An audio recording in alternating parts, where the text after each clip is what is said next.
নমস্কার। আগামী ২১শে সেপ্টেম্বর রবিবার মহালয়া। মানে পিতৃ শান্তির উদ্দেশ্যে আপনারা একটা কাজ করতে পারেন। দারুণ এটা ফলাফল পাবেন। কি করবেন? আপনি যেকোনো মন্দিরে, শিব মন্দিরে গিয়ে অথবা বাড়িতে শিবলিঙ্গের উপরে করা যাবে। কি করবেন? ১ ঘটি জল নেবেন, জলের মধ্যে একটু তিল দিয়ে দেবেন, ১ চামচের মতো তিল দিবেন, কালো তিল। সেটাকে দিয়ে শিবলিঙ্গে অর্পণ করুন। আর তার সাথে একটা মন্ত্র বলছি, সেটা ১৬ বার অবশ্যই করবেন। ওম রিং জুং স। এই মন্ত্রটা অবশ্যই ১৬ বার বলবেন।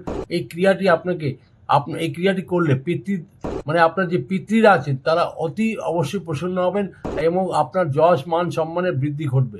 একটা কথা আরো বলে দিই, এতে কি হবে? রাহু, কেতু ও শনিদেবও যে ধরনের আপনাকে কষ্ট দিচ্ছে তার থেকে সহজেই আপনার মুক্তি পেয়ে যাবেন।